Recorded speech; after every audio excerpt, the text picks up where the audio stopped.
beginning. और कुछ लोगों को देख करके हमें स्मरण आता है कि आप इस क्लास के शुरुआत से हमारे साथ जुड़े हुए हो। We are in chapter 12 of the book of Revelation. और अब हम प्रकाशित वाक्य का किताब 12वें अध्याय तक पहुंच चुके हैं। I never thought that we would be able to reach thus far. और ये मेरे सोच से और मेरे समझ से बाहर था कि हम 12वें अध्याय तक भी पहुंच पाएंगे या नहीं। And as I have told you in the beginning, some places we have started teaching the book of Revelation, we had to stop in between. और जैसे कि पहले मैंने आप लोगों को बताया कि कुछ ऐसे जगह है जहां पर हम लोगों ने प्रकाशित वाक्य की किताब का अध्ययन शुरू तो किया, लेकिन बीच में ही उसे रोक देना पड़ा। One reason is that the devil doesn't like this book. उनमें से पहला कारण यह है कि शैतान को ये किताब का अध्ययन बिल्कुल पसंद नहीं है। He brings some kind of hindrances in between. और जब भी इस किताब का अध्ययन होता है तो कुछ न कुछ रुकावटें वो जरूर लेकर आता है। Officially, there were more than 90,000 yesterday. और देखा जाए कल का अगर आप समाचार देखोगे तो पता चलेगा लगभग 90,000 कोविड के पॉजिटिव केसेस हमारे भारत देश में पिछले 24 घंटे में मिला है। And some observers say that may cross 1 lakh in 24 hours. और कुछ जो इन बातों का शोध करने वाले हैं वो इस बात को विश्वास करते हैं कि कुछ ही दिनों में हमारे भारत देश में कोविड पॉजिटिव का जो संख्या है प्रतिदिन 1 लाख से ज्यादा हो जाएगा। So India is going to get the first prize in the world. और अगर इस दृष्टिकोण से देखें तो हमारा भारत देश कोविड-19 के इस दौर में प्रथम स्थान में आ जाएगा। We don't know how many of us will be alive till the end of this year. और हम नहीं जानते कि हम में से कितने लोग इस साल के अंत तक जीवित रहेंगे। But we will continue to love the Lord. लेकिन जो भी हो, परिस्थिति जैसी भी हो, हम परमेश्वर से प्रेम करना जारी रखेंगे। And we all will pray for our country. और हम सब मिलकर के हमारे भारत वर्ष के लिए प्रार्थना करते And रहेंगे। we see many of our friends from different parts of the world in this Bible study. और इस बाइबल अध्ययन में हम लोग हमारे मित्रों को पूरे विश्व के अलग-अलग देशों से भी देख पा रहे हैं। Especially for Northern India. और आप विशेष करके अपनी दुआओं में उत्तर भारत को जरूर शामिल कीजिएगा। Our heart's desire was that this class may be benefited by many North Indian believers. और हमारी दुआ यही थी और इस दुआ के साथ हम लोगों ने इस कक्षा को आरंभ किया था कि इस क्लास के द्वारा उत्तर भारत के विश्वासियों को फायदा होना चाहिए। But we praise God that there are many believers accessing this class from different parts of the world. लेकिन इस बात को देखकर हमें काफी आनंद है कि सिर्फ उत्तर भारत ही नहीं बल्कि देश विदेश से भी लोग इस क्लास में जुड़ करके फायदा उठा रहे हैं। In the beginning of the class, इस क्लास के आरंभ में I've given you the chapter summary of the book of Revelation. इस क्लास के आरंभ में मैंने आप लोगों को इस किताब का सारांश, इस किताब के हर एक अध्यायों का सारांश दिया था। I wanted you to by heart that. और मैं चाहता हूं कि आप उन सारांशों को, हर अध्याय का सारांशों को आप कंठस्थ कर ले। And I put that chapter summary in my computer around 30 years back. और उस प्रकाशित वाक्य की किताब के अध्याय के सारांशों को मैंने अपने कंप्यूटर में 30 साल पहले लोड कर लिया था। And that will help you in your personal study also. अगर आप भी ऐसा करते हो तो आपके व्यक्तिगत अध्ययन में वो अध्याय के सारांश आपके लिए सहायक हो सकते हैं। Last week we have entered into the we studied chapter 11 and also we have come to the half of the book. और हम लोगों ने बीता हुआ सप्ताह 11वें अध्याय के अध्ययन के साथ साथ हम लोग हमारे इस किताब के बिल्कुल मध्य के पुस्तक में, मतलब बिल्कुल मध्य में पहुंच चुके हैं। So we hope at least you remember what are the chapter summaries of first 12 chapters. तो मैं उम्मीद करता हूं कि कम से कम आप लोगों को पहले 12 अध्यायों का सारांश पता होगा। Chapter 1 we have the vision of Christ. पहला अध्याय यीशु मसीह का दर्शन। 2 and 3 7 messages to 7 churches. 2 और 3 अध्याय 7 कलीसियाओं को दिया गया संदेश। 4 and 5 worship in heaven by 24 elders and 4 living creatures. 4 और 5 अध्याय 24 प्राचीन और 4 प्राणियों के द्वारा स्वर्ग में प्रभु यीशु मसीह की आराधना। Chapter 6 we see 7 seals. 6वें अध्याय में हम 7 मुहरों को देखते हैं। Chapter 7 144,000 Jewish sealed believers and also a great Gentile multitude. 7वें अध्याय में हम 1,44,000 लोगों का एक यहूदी सुसमाचार प्रचारकों का बड़ा झुंड तथा एक अन्य जातियों का भी एक बड़ी भीड़ देखते हैं। 8 and 9 we have 7 trumpets judgment. 8 और 9 अध्याय में 7 तुरही का न्याय। 10 we have a little book. 10वें अध्याय में छोटी पुस्तक। Chapter 11 we have 2 witnesses. 11वें अध्याय में 2 साक्षी, 2 गवाह। Today we are in chapter 12. और आज हम 12वें अध्याय में हैं। Today we are mainly going to study sun-clad women. और आज हम विशेष करके सूर्य को ओढ़े हुए स्त्री के विषय में देखने जा We रहे will हैं। see the identity of this woman. अब हम देखेंगे कि ये स्त्री कौन है। And we are also going to study 3 wonders in this chapter. और इस किताब में पाए जाने वाले 3 अद्भुत बातों को भी हम लोग देखेंगे। So without wasting time, we are going to enter into the book. तो अब समय को बर्बाद किए बिना हम लोग इस किताब, इस अध्याय में प्रवेश करेंगे। It has 17 verses. इस अध्याय में 17 पद है। All the verses are very important. और इनके सारे 17 पद बहुत ही महत्वपूर्ण है। When you study the book of Revelation, जब आप प्रकाशित वाक्य की किताब को पढ़ते हो, chapter 11, 12 and 13 are crucial, and these 3 chapters give us the gist of things that happen in the middle of the Great Tribulation.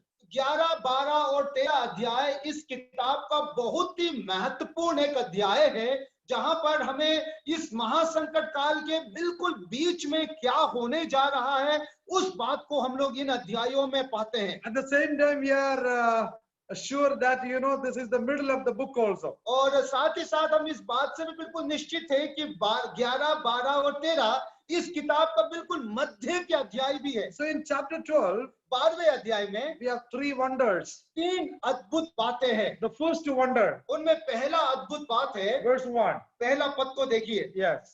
लिखा है, फिर स्वर्ग में एक बड़ा चिन्ह दिखाई दिया। Yeah. अर्थात एक स्त्री जो सूर्य ओढ़े हुए थी और चांद उसके पांवों तले था। Yeah. और उसके सिर पर 12 तारों का मुकुट था। Right. The second wonder, दूसरा अद्भुत बात, verse 3. तीसरा पद, Yes.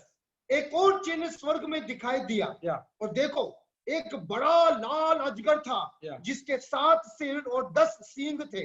और उसके सिरों पर 7 राज मुकुट थे। A great dragon, that is the second wonder. और दूसरा अद्भुत बात जो इसमें है वो है बड़ा अजगर। So the first wonder is, पहला अद्भुत बात, there is a sun-clothed woman. तो एक स्त्री को देखते हैं जो सूर्य ओढ़े हुए है। We will see the identity of this woman. अब इस स्त्री का पहचान क्या है, इसे हम लोग देखने जा रहे हैं। But before that, लेकिन उससे पहले the second wonder is the great dragon. और दूसरा जो अद्भुत बात इस अध्याय में है वो है महान अजगर, बड़ा अजगर। The third wonder, तीसरा अद्भुत बात, verse 5. 5वां पद पर गौर कीजिए। Yes. वो बेटा जनी Ah, जो लोहे का दंड लिए हुए सब जातियों पर राज करने पर था। right. और वो बच्चा एकाएक परमेश्वर के पास और उसके सिंहासन के पास उठाकर पहुंचा दिया There गया। is a man child here. यहाँ पर हम एक बच्चा को देखते हैं। Now we have 3 wonders in this chapter. तो इस अध्याय में 3 अद्भुत बातें हैं। A sun-clothed woman, पहला है सूर्य ओढ़े हुए स्त्री, a great dread dragon, और दूसरा है बड़ा लाल अजगर, and a man child. और तीसरा है बच्चा, एक बच्चा। Now let's see the identity of this woman first. तो सबसे पहले आइए हम लोग देखते हैं कि इस सूर्य ओढ़े हुए स्त्री का पहचान क्या है, Now, कौन है ये स्त्री। she is clothed with sun. अब लिखा है कि उसने सूर्य को ओढ़े हुए हैं। Under her feet there is moon, उसके पांवों तले चांद है, and upon her head a crown of 12 stars. और उसके सिर पर 12 तारों का मुकुट बंधा हुआ है। Now there are 3 observations here, or three opinions. तो इस स्त्री के विषय में और इस पद के संबंध में 3 हम अलग अलग विचारधाराओं को देख सकते हैं। The first view tells that this is talking about the Mary, mother of Jesus. तो पहला जो विचार है, पहला जो निरीक्षण की बातें हैं या पहला विचारधारा रखने वाले ऐसे कहते हैं कि ये जो स्त्री है वो मरियम है। Now, commonly Roman Catholics interpret that way.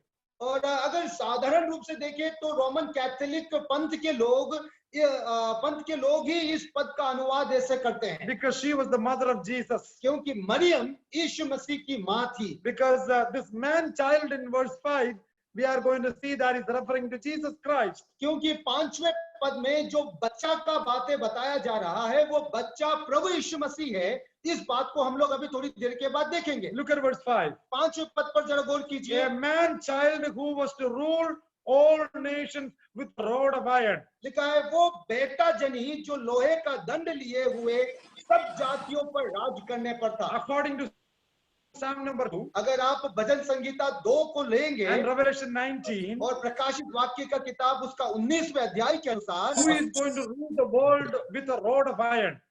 लोहे का राजदंड लेकर के कौन इस दुनिया पर शासन करने जा रहा It है? is the Messiah. वो है मसीहा। So there is no doubt about that. Jamtara का वो है।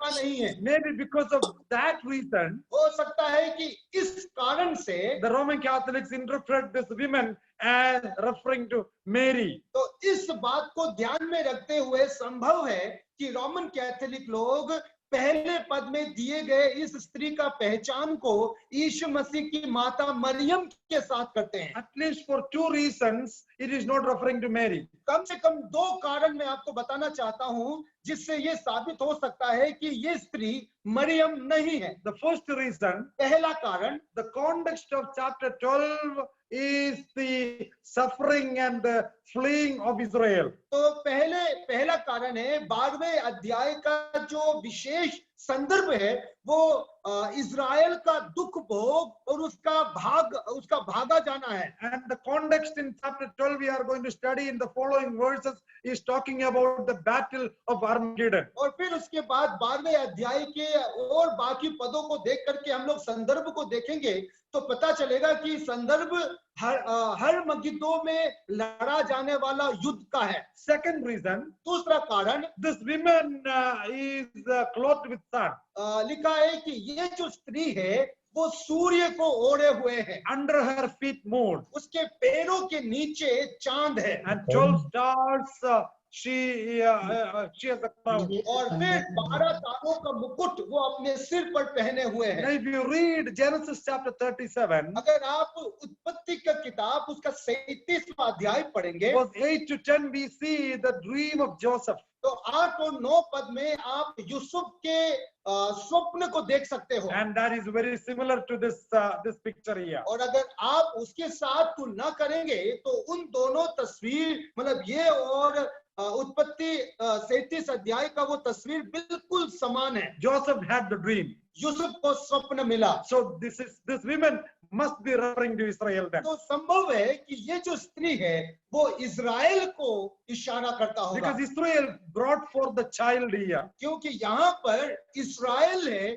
जो एक बेटा को जनता है। That is the main reason the devil is going to hate Israel. और यही एक प्रमुख कारण है कि शैतान इज़राइल से नफरत करने जा रहा So है। the woman is referring to Israel. तो यहाँ पर ये जो स्त्री है वो इज़राइल है। Now she is with travailing pain in verse 2. और दूसरे पद को देखेंगे तो पता चलेगा कि उसको जच्चा की पीड़ा हो रही है। वो गर्भवती है और प्रसव पीड़ा उसे हो रही है। And she gave birth to a man child. और फिर प्रसव के दौरान वो एक बेटा को जनता है। Now in the beginning of our Revelation study, हम लोग ने हमारे इस प्रकाशित वाक्य के अध्ययन की शुरुआत में we have told you there are symbols used in the book of Revelation. हमने आपको बताया था कि इस किताब में बहुत सारे चिन्हों का इस्तेमाल किया गया So है। the woman is a symbolic usage for Israel. तो यहाँ पर ये जो स्त्री है वो इज़राइल का एक चिन्ह है। The great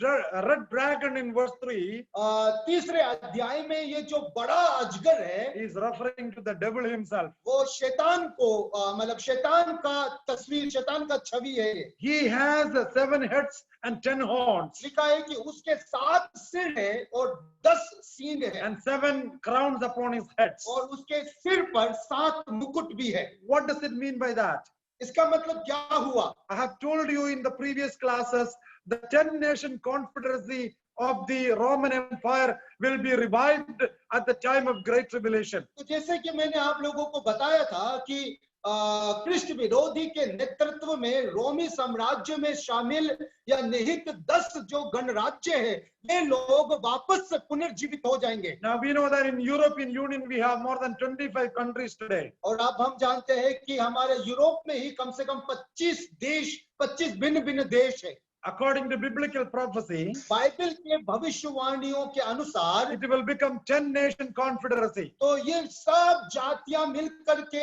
10 जाति या 10 राज्यों का एक संगठन हो जाएगा। Among them, one leader will come up. और उन 10 देशों का उस संगठन में से एक नेता निकल कर And आएगा he is going to be the Antichrist who would rule the whole world. और वो जो नेता निकल करके आएगा वो ख्रिस्त विरोधी होगा जो पूरे दुनिया पर शासन करेगा। I've shown you many verses from the book of Daniel and also from the book of Revelation. और अगर आपको स्मरण है तो मैंने कई पद के साथ दानियल का किताब से और प्रकाशित वाक्य की किताब से कई पदों के साथ मैंने आपको ये बात प्रमाणित किया था। Now the devil will enter into the Antichrist in the middle of the Great Tribulation. इस महासंकट काल के बिल्कुल मध्य काल में शैतान इस विरोधी के अंदर प्रवेश करेगा। And the Bible calls him as the great dragon. और बाइबल के अनुसार ये जो शैतान है वो बड़ा अजगर है। Who is this great dragon? अब ये बड़ा अजगर कौन है? The devil himself. ये शैतान स्वयं ही है। Now, I'm going to show you some other words used for the devil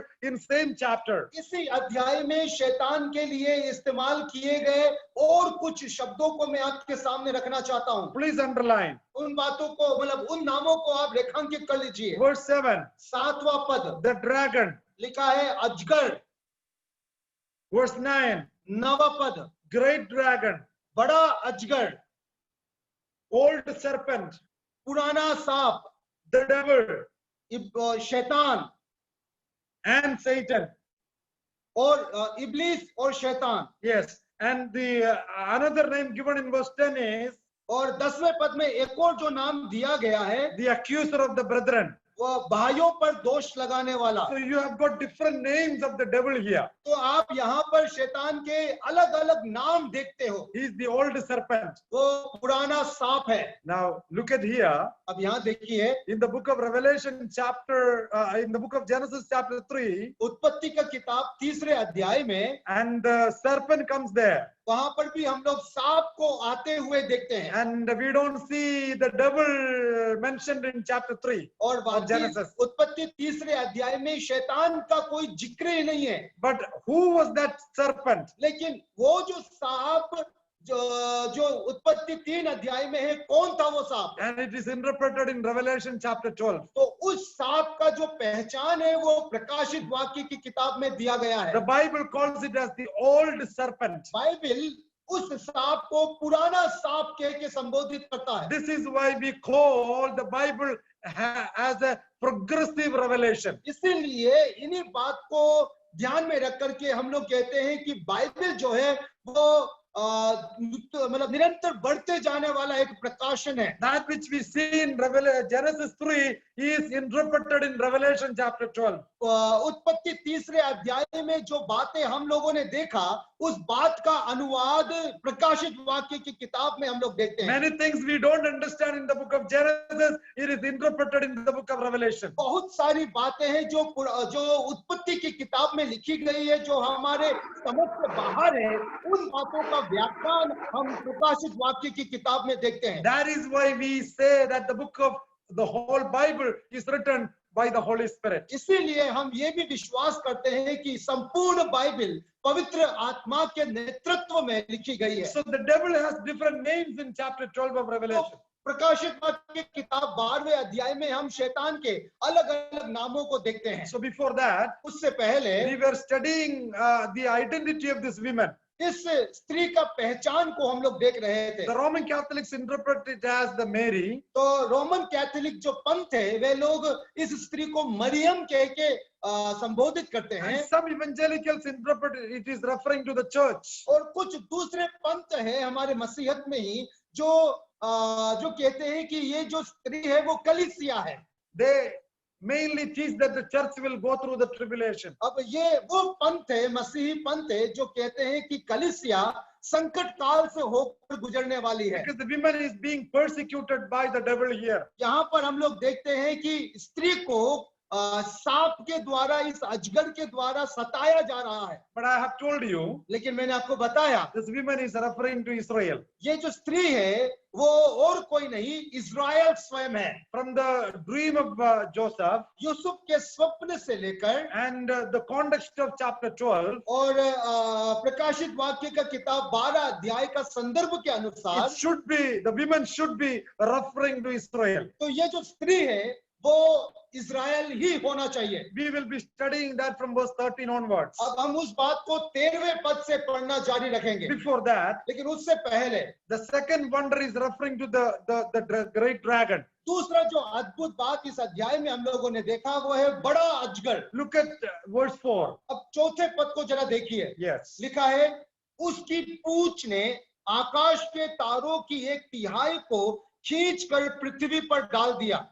वो अजगर उस स्त्री के सामने जो जच्चा थी, जो गर्भवती थी, खड़ा हुआ कि जब वो बच्चा जने तो उस बच्चे को निगल जाए। Now, there are things written in chapter 12 is not chronological. अब 12वें अध्याय में जो बातें लिखी गई है वो क्रमानुसार नहीं लिखा गया है। Look at verse 4. अब चौथे पद को देखिए। His tail drew the third part of the stars of heaven. लिखा है कि उसकी पूंछ ने आकाश के तारों की 1/3 को खींच कर गिरा दिया। According to many prophetic scholars, कई बाइबल के भविष्यवाणियों के जो गुरु है, सदगुरु, महागुरु है, उन लोगों के अनुसार the stars of heaven must be referring to the angelic host. अब यहाँ पर तारों का 1/3 या आकाश के तारों की ये जो शब्द है ये संभवतः स्वर्गदूतों के विषय में बताया जा रहा है। So the devil has the third part of the angelic being in his custody. तो कहने का मतलब है कि शैतान के शिकंजे में, अर्थात शैतान के नियंत्रण में स्वर्गदूतों का 1/3 भाग है। Many of them are bound in bottomless pit. उनमें से कई स्वर्गदूत तो अथाह कुंड में कैद कर दिए गए हैं। Many of his soldiers are still roaming in the earth. और उनमें से बहुत सारे ऐसे जो पतित स्वर्गदूत है इस पृथ्वी में मंडरा रहे हैं। The devil has his assistants on this earth. अब शैतान का बहुत सारे सहायक इस दुनिया में घूम रहे हैं। Even at the birth of Christ, यीशु मसीह के जन्म के समय में भी the devil tried to devour the child. अब शैतान उस बच्चे को निगल जाने के प्रयास में था। Now there are many occasions in the life of Jesus. प्रभु यीशु मसीह के जीवन में कई बार ऐसे समय आया। At the birth of Christ, Herod killed many children.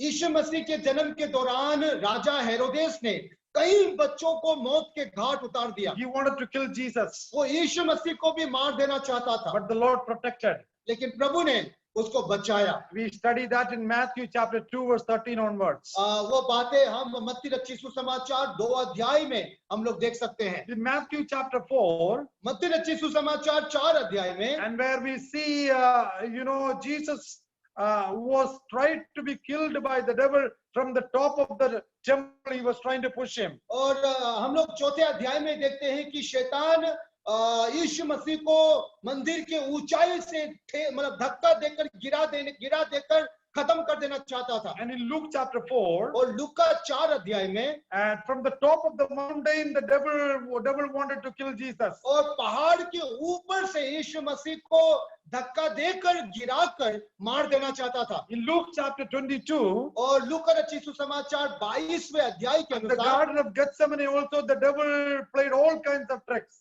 और गत्समने के बागान में भी शैतान ने अपना पूरा चाल चलने का प्रयास किया। And we see in verse 4, और चौथे पद में हम लोग देखते हैं the devil did all kinds of things to stop the birth of Christ also. और शैतान ने यीशु मसीह के जन्म के जन्म को रोकने के लिए हर संभव प्रयास किया। And I'm going to tell you something deeper here. अब यहाँ पर कुछ गहरी बातें बताने जा रहा हूँ। I want all of you to listen carefully. मैं चाहता हूँ कि आप इन बातों को ध्यान पूर्वक सुने। Now, if you read Jeremiah chapter 22, अगर आप यिर्मयाह की किताब 22 अध्याय को पढ़ेंगे, there was a king called Jeconiah.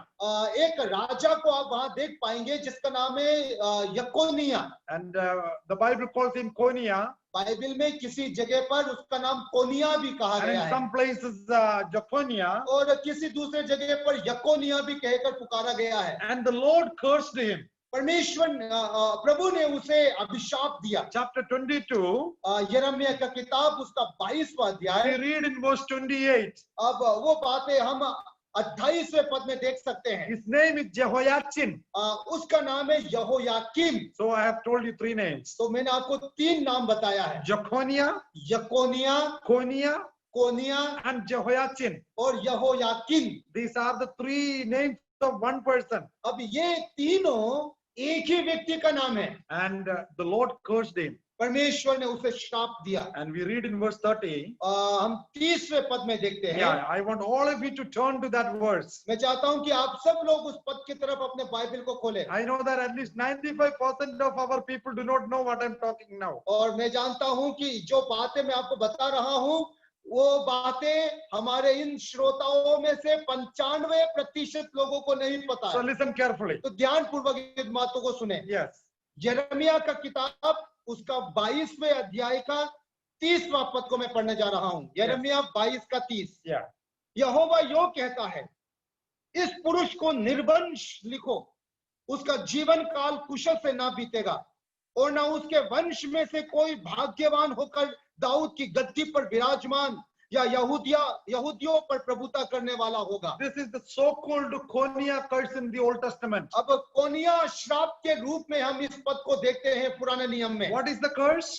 श्राप क्या है यहाँ पर? Jehoiachin will be childless. यहोयाकीम जो है वो निर्वंश रहेगा। His children will not sit in the throne, on the throne of David. Dawood के सिंहासन पर यहोयाकीम का कोई भी संतान विराजमान नहीं होगा। The devil corrupted the line of David so that the Messiah will not be born in the line of Judah. शैतान ने यहूदा का लाइन को, यहूदा के वंशों को इतना भ्रष्ट कर दिया, दूषित कर दिया कि यीशु मसीह उसमें से, उस वंश में से पैदा ना हो The सके। Lord himself cursed Jehoiachin. प्रभु ने स्वयं यहूदा को, यहोयाकीम को श्राप दिया। You will be childless. तुम निर्वंश हो जाओगे। Your posterity will never sit on the throne of David. तुम्हारा कोई भी संतान दाऊद के सिंहासन पर विराजमान नहीं होगा। You must be wondering why this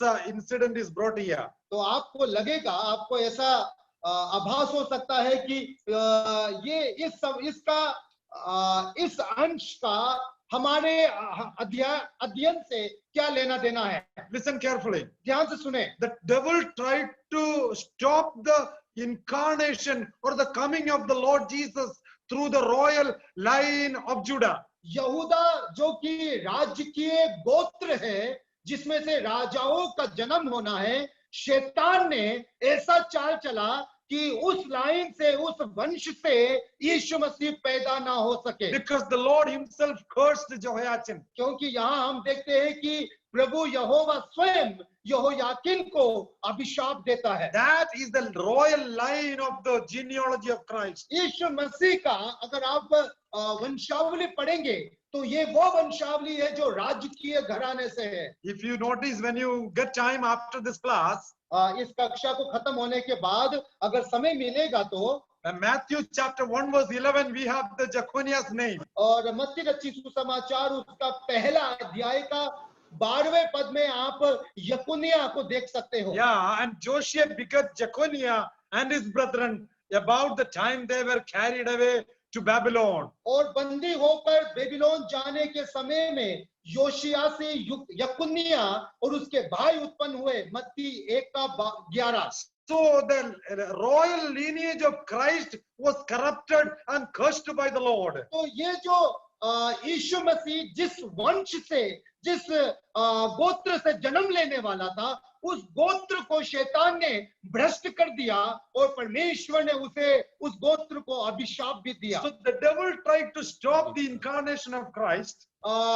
शैतान यीशु मसीह का देह धारण करने को हर संभव रोकने का He प्रयास में था। tried to kill the infants, same age of Christ in his childhood. और यीशु मसीह के बचपन में यीशु मसीह के हम उम्र सभी लोगों को शैतान ने मरवा दिया। During the ministry, the devil tried to kill him. और यीशु मसीह के सेवकाई के दौरान शैतान ने कई लोगों, The devil tried to kill him. और शैतान ने यीशु मसीह को मारने का प्रयास किया। Even the disciples said, "Don't go to the cross." और कई बार तो यीशु मसीह के चेलों ने भी कहा कि तुम क्रूस तक मत जाना। And the Lord said to Peter, "Get thee behind, Satan." और उस समय में यीशु मसीह ने पतरस से कहा, हे शैतान मुझसे दूर हो जा। And we know that the Lord Jesus, he won on the cross against the devil. और हम जानते हैं कि कलवरी के क्रूस पर यीशु मसीह ने शैतान को पराजित कर विजयी हासिल किया। He defeated the devil on the cross. क्रूस पर यीशु मसीह ने शैतान को हरा दिया। Now, coming back to that genealogy of Christ, यीशु मसीह के वंशावली में एक बार फिर आया। because of the Jeconiah curse, Jeconiah के श्राप के कारण the royal line was cursed or corrupted. वो जो राजकीय घराना है, राजकीय वंशज है, वो भ्रष्ट हो गया। That is why we have two genealogy of Christ in New Testament. इसीलिए हम नया नियम में यीशु मसीह के संबंध में या यीशु मसीह का दो वंशावलियों को देखते हैं। Luke chapter 3, we have the genealogy of Mary. लूका रचित सुसमाचार उसका 3रे अध्याय में मरियम के वंशज से हम लोग देखते हैं। That is the human line of lineage of Jesus Christ. वो यीशु मसीह का मानवीय वंशावली है वो। Matthew chapter 1, that is the royal line of Jesus Christ. मत्ती रचित सुसमाचार 1 अध्याय में हम यीशु मसीह का ईश्वरीय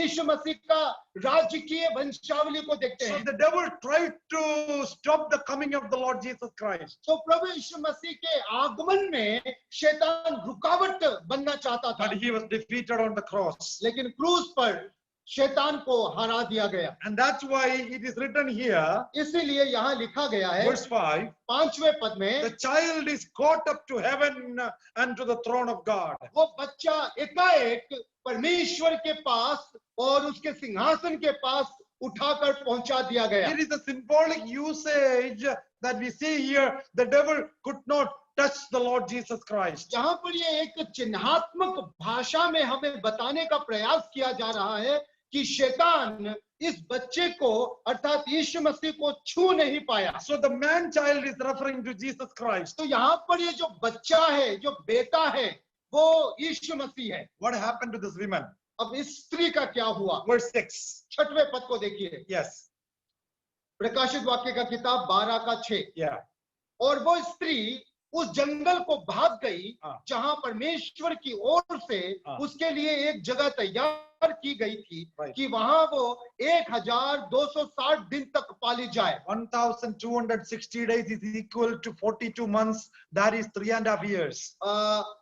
1260 दिन मतलब 42 हफ्ता, जिसका अर्थ हो 42 महीना, जिसका अर्थ होता है 3.5 साल। And that is the second half of the Great Tribulation. अब ये महासंकट काल का ये दूसरा भाग होगा। And that is the time the devil will start afflicting the Israelites more. ये वो समय होगा, महासंकट काल का दूसरा भाग वो समय होगा जब शैतान इज़राइल को सताना शुरू करेगा। And we are going to continue that study. अब हम उस अध्ययन को जारी रखेंगे। In between there is another incident here. अब उस बीच में एक और घटना को हम लोग देखते हैं। Verse 7. 7वें पद को देखिए। Yes. फिर स्वर्ग में लड़ाई हुई। Yeah. मिकाएल और उसके स्वर्गदूत अजगर से लड़ने को निकले। Yeah. और अजगर और उसके दूत उससे लड़े। Now when will this happen? अब ये जो युद्ध है, ये जो लड़ाई है, वो कब होगा? Now many scholars say it already happened in heaven. तो कई बड़े-बड़े बाइबल के पंडित लोग कहते हैं कि ये जो लड़ाई है वो पहले ही हो चुका है। And the devil brought 1/3 of the angelic beings with him. और उस लड़ाई के परिणाम स्वरूप शैतान ने अपने साथ स्वर्गदूतों का 1/3 हिस्सा को खींच But लिया। in my personal view and my study, अब मेरे व्यक्तिगत अध्ययन के अनुसार, I believe that this will happen in the middle of the Great Tribulation. मेरे अध्ययन के अनुसार ये जो लड़ाई है वो संकट काल के बिल्कुल मध्य काल में होगा। Because of two reasons. कम से कम 2 कारण मैं आपको बताना चाहता हूँ। Listen carefully. ध्यान पूर्वक सुनिएगा। If you have any objection, you can call me after the class. अगर आपको कोई भी आपत्ति है, कोई भी संदेह है, तो क्लास खत्म होने के बाद आप संपर्क कर सकते हैं। See, after this war, इस युद्ध के पश्चात the devil has no more place in heaven. अब Verse 8. इस पद के पश्चात अगर आप 8वें पद को देखेंगे, शैतान का स्वर्ग में और कोई स्थान नहीं है। You got it? अब आपको समझ में आ रहा है? Today the devil has access in heaven. आज के तारीख में अगर आप देखेंगे, शैतान आज भी स्वर्ग में आना जाना करता है। He goes to heaven even today. आज भी वो स्वर्ग आना जाना करता है। I told you last week. बीते हुए सप्ताह मैंने आपको बताया। See, we evangelists call ourselves as full-time workers. हम जो सुसमाचार प्रचारक लोग हैं, हम लोग कहते हैं कि हम फुल टाइम वर्कर्स हैं। But we are not full-time workers. लेकिन हम कायदे से देखा जाए तो फुल टाइम वर्कर्स नहीं है। The true full-time worker is the devil. Look at here, day and night, he is accusing the brethren in God's presence. अब अगर सही मायने में देखा जाए तो फुल टाइम वर्कर केवल शैतान ही हो सकता है, जिसके विषय में यहाँ लिखा है कि वो हमारे भाइयों पर दिन रात दोष लगाया करता है। 10वें पद में He is the accuser of the brethren. वो भाइयों के ऊपर दोष लगाने वाला। Not once or twice. एक और 2 बार नहीं है, Day and night. दिन रात। See, look at this brother. इस भाई को देखिए, वो तो सब तैयारी करने के खबर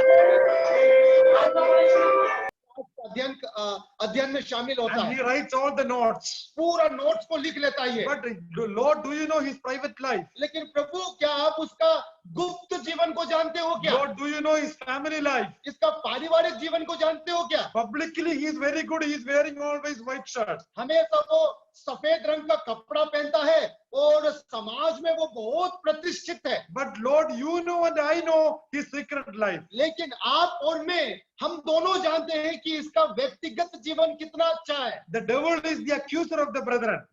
शैतान जो है वो भाइयों के ऊपर दोष लगाने वाला है। That's what exactly he did in the book of Job. और यही बातें शैतान अय्यूब की किताब में करते हुए हम लोग देखते हैं।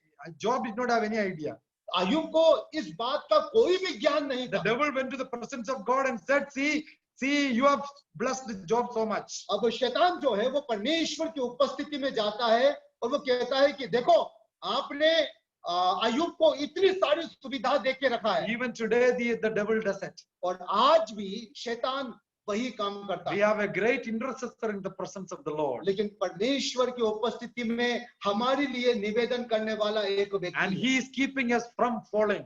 वो हमें गिरने से बचाता है। It is by his grace and mercy we are still alive and we are still standing. अब उसके अनुग्रह और उसका दया है कि आज भी हम बचे हुए हैं और जिंदा खड़े But हैं। remember, the devil goes to the presence of God even today. लेकिन याद रखना, इस सत्य को कभी मत भूलना कि आज भी शैतान हमारा नालिश करने के लिए परमेश्वर की उपस्थिति में जाता So है। I believe that this war must take place at the middle of the Great Tribulation. और इस अध्ययन के अनुसार मैं विश्वास करता हूं कि ये जो युद्ध है, 7वें पद का जो लड़ाई है, वो संकट काल के बिल्कुल मध्य काल में होगा। After the war, इस युद्ध के बाद Michael will defeat the devil Mikael जो है वो शैतान को हरा देगा and they will be thrown out of heaven forever. और उनको स्वर्ग से हमेशा के लिए बेदखल कर दिया जाएगा। That is why the devil is angry. और इसीलिए शैतान काफी क्रोधित है। And what he will do? और मालूम है वो क्या करेगा? He will start persecuting the women. वो इस स्त्री को सताना शुरू करेगा। That is why the second half of the Great Tribulation is going to be more severe. और इसीलिए इस संकट काल का जो दूसरा भाग होगा वो बहुत ही भयानक महासंकट काल होगा। Verse 10 and 11. 10 और 11 पद पर गौर कीजिए। प्रकाशित वाक्य 12 अध्याय 10 और 11 पद।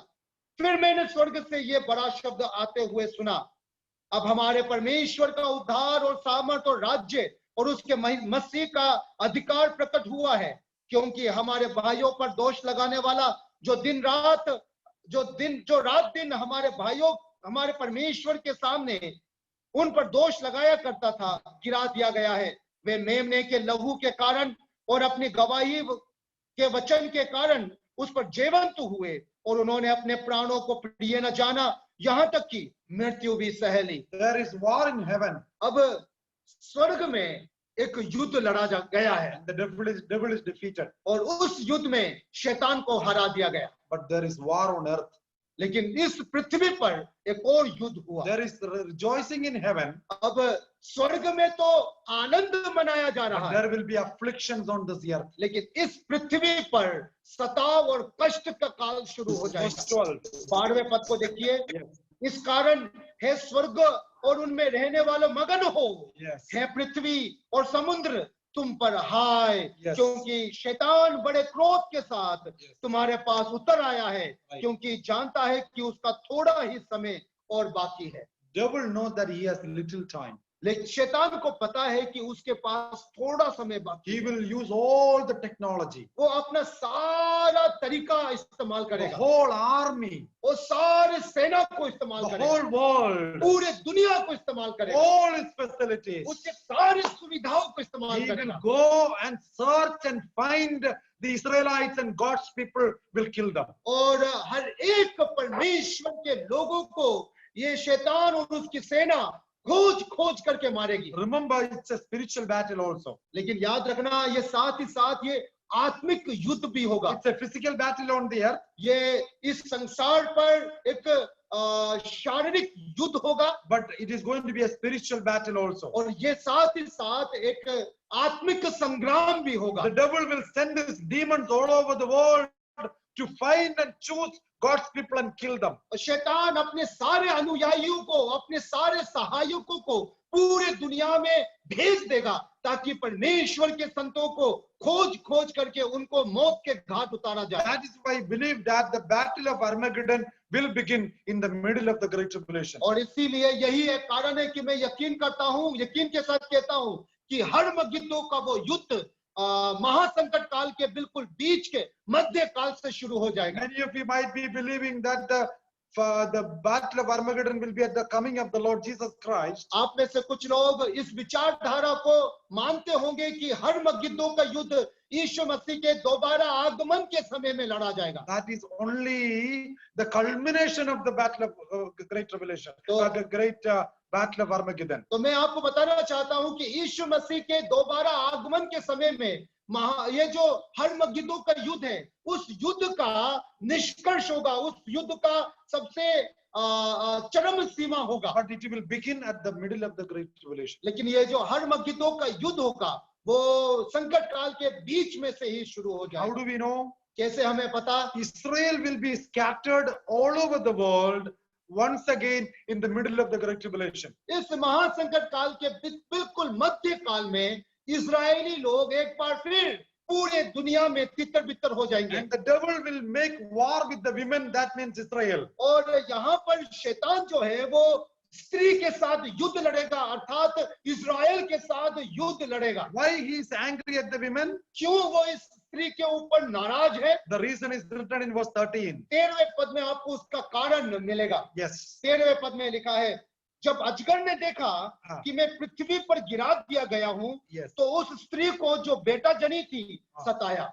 Now the main reason the devil will persecute women, that is Israel, because Israel brought forth the Messiah. अब शैतान का उस स्त्री के साथ युद्ध लड़ने का जो प्रमुख कारण है वो ये है कि उस स्त्री के द्वारा अर्थात इजराइल के द्वारा यीशु मसीह इस दुनिया में आया है। Now verse 14. 14वें पद को देखिए। To the women were given 2 wings of great eagle. लिखा है कि उस स्त्री को बड़े उकाब के से 2 पंख दिए गए। Now when the Lord was talking to the Israelites जब प्रभु इजरायलियों से संबोधन कर रहा था या बातें कर रहा in था, Exodus chapter 19 verse 4, निर्गमन का किताब 19वें अध्याय का 24वें पद the में, Lord says, I have brought you from Egypt on eagle's wings. और वो कहता है कि मैंने तुम्हें उकाब के पंखों में बैठाकर मिस्र देश से बाहर निकाला That है। means I have protected you.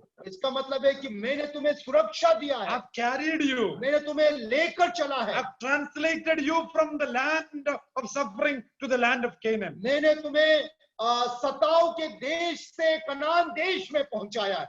And here और यहाँ Israel is going to be protected by the Gentile world. यहाँ पर हम लोग देखते हैं कि ये जो इज़राइल है, ये जो स्त्री है, वो अन्य जाति देशों के द्वारा संरक्षण उनको दिया And जाएगा। the great eagle here यहाँ पर ये जो बड़े उकाब जो है, with 2 wings. ये बड़े उकाब जो 2 पंख के साथ Many है, scholars say must be referring to the huge aircraft which Israel has. और कई बड़े बड़े पंडित लोगों का बाइबल के विद्वान लोगों का मानना है कि ये जो 2 मतलब बड़े उकाब के 2 पंख जो है वो इजरायलियों के पास वर्तमान समय का जो बड़े विमान है उनको दर्शाया गया है। According to the information, जानकारी के मुताबिक Israel, IDF, the Israel Defense Force has the largest evacuation flights in the world. इस दुनिया में सबसे बड़ा जो हवाई जहाज है, सबसे बड़ा जो विमान है वो इजराइल के IDF के पास है। The Israeli Defense Force have. Israeli defence force के पास है ये। Maybe Israel is going to transport people to all over the world to protect their citizens. और संभव है कि उस बड़े विमान और ऐसे ही विमानों का इस्तेमाल करके इजराइल लोगों को अपने जाति के लोगों को भिन्न भिन्न देश में पहुंचा देगा। How many days they will be protected? कितने दिनों तक उसे इजराइल को संरक्षण दिया Look जाएगा? at verse 14. 14वें पद को देखिए। For a time, times and a half a time, which is referring to 3.5 years. लिखा है समय और समयों और आधे समय तक, अर्थात 3.5 साल तक। Verse 15. 15वें पद, Yes.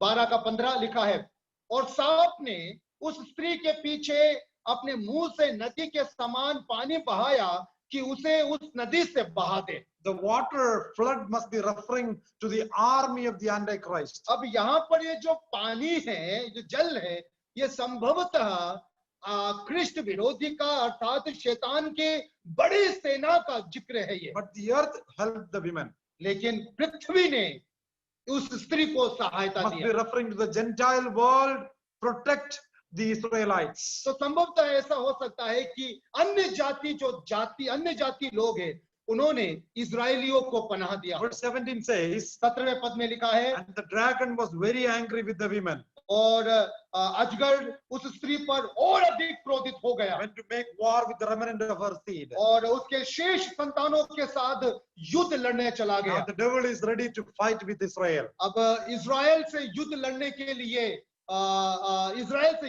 के लिए शैतान बिल्कुल तैयार है। Now we have studied 3 wonders in this chapter. इस अध्याय में हम लोगों ने 3 अद्भुत बातें देखी A है। sun-clothed women सबसे पहला सूर्य ओढ़े हुए स्त्री, and a great red dragon और बड़ा लाल अजगर, and a man-child. और एक बच्चा। Israel is going to go through severe tribulation during the great tribulation time. इस महासंकट काल के दौरान इजराइल बहुत बड़े कष्ट से होकर गुजरने जा रहा है। They are going to fight against the devil and the Antichrist. Israel शैतान तथा कृष्ण विरोधी से युद्ध लड़ने जा रहा है। Last 2000 years, they were scattered all over the world. 2000 साल, पिछले 2000 साल से वे लोग पूरे दुनिया में तितर बितर होकर रह रहे थे। They got their country in 1948. उन्होंने अपने देश को 1948 में हासिल किया। On the next day, अगले दिन all the 21 Arab countries got together and said, let us sweep them into the Mediterranean. अगले दिन पूरे अरब खाड़ी के जितने भी देश है उन लोगों ने मिलकर के ऐसा योजना बनाया और ऐसा प्रयास किया कि इज़राइल को भूमध्य उस सागर में बहा दे। Now, Israel is a small country still surviving. Israel वो छोटा एक देश है जो आज भी संरक्षण में है। It's one of the miracles in the world. ये दुनिया के समक्ष एक बहुत बड़ा चमत्कार के समान है। I heard about a story, an atheist went from UK to Israel to prove that biblical or Bible and Christianity is wrong. और मैंने ऐसा एक वृत्तांत पढ़ा जिसमें ऐसा लिखा था कि ब्रिटेन से एक नास्तिक इज़राइल देश इसीलिए चला गया ताकि वो प्रमाणित कर सके कि बाइबल और बाइबल पर आधारित मसीहत फिजूल है, बेकार है। And he went and did a research there और इज़राइल में रह करके उसने अपना शोध कार्य शुरू किया and came back to his country as a theist man. और जब वो वापस अपने पूरे शोध के बाद जब वो वापस अपने देश आया तो वो परमेश्वर पर विश्वास करने वाला आस्तिक बन करके And लौटा। he wrote in a paper, और उन्होंने एक कागज में इस प्रकार लिखा, God of Israel is still alive. Israel का परमेश्वर आज भी जीवित है। If Israel is surviving today, अगर इज़राइल आज भी अगर बचा हुआ है because God is protecting them, क्योंकि परमेश्वर उसको बचा रहा है, but they are still reaping the consequence of rejecting the Messiah. लेकिन आज भी इसलिए कि उन्होंने यीशु मसीह का तिरस्कार कर दिया था, उसका परिणाम वे आज भी भुगत रहे They हैं। said, we want Barabbas. उन्होंने कहा कि हमें बरब्बास दे दे, Crucify this man.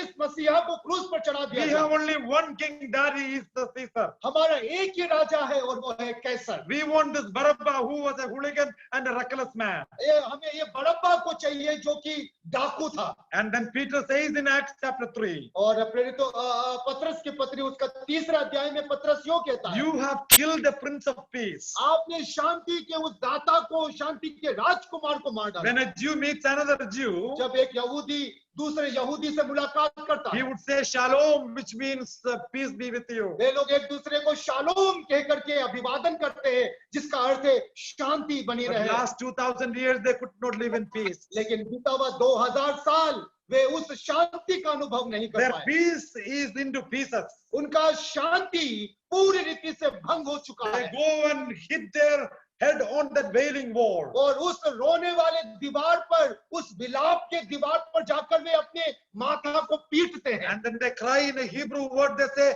Dayenu, which means Lord, it's enough, don't put us in trouble and affliction anymore. और वे लोग अपने माथा को उस विलाप वाले दीवार पर पटक पटक कर इब्रानी भाषा में कहते हैं दयानु, जिसका मतलब है कि हे प्रभु तू बस कर और हमें कष्ट ना दे। Lord, it's enough.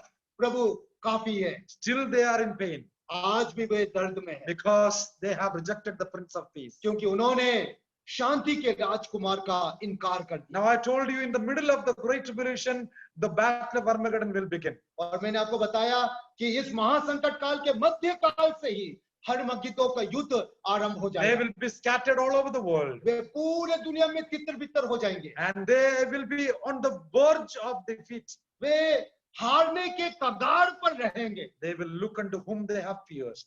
तब वे लोग उसकी ओर दृष्टि करेंगे जिनको उन्होंने They बेधा will था। cry for the Jehovah. वे उस यहोवा के सामने They रोएंगे। will cry for the Messiah. वे मसीहा के सामने And रोएंगे। that is the picture we see in chapter 19 of Revelation. और ऐसा ही एक तस्वीर हम प्रकाशित वाक्य का किताब 19वें अध्याय में Lord देखते हैं। Jesus is going to come as the King of Kings and Lord of Prabhu Lords. यीशु मसीह प्रभुओं का प्रभु, राजाओं का राजा होकर इस दुनिया में आने That वाला is the culmination of the great tribulation Or- and battle of great Armageddon. जब प्रभु यीशु मसीह राजाओं का राजा, प्रभुओं का प्रभु होकर इस दुनिया में लौटेगा, इस दुनिया में आएगा, तब ये हर्मगिद्दों का युद्ध समाप्त हो We will जाएगा। come back on next Sunday, God willing, and study 2 beasts in chapter 13. और अगर प्रभु का अनुग्रह रहा तो हम अगले संडे फिर मिलेंगे और अगले संडे हम 2 पशु के विषय में 13वें अध्याय में अध्ययन We करेंगे। thank all of you for your patience and coming online. आप लोगों का धीरज और हमारे संग जुड़े रहने के लिए आप लोगों का बहुत बहुत शुक्रिया। May the Lord bless us together. परमेश्वर हम सबको बराबर रूप से आशीष दे।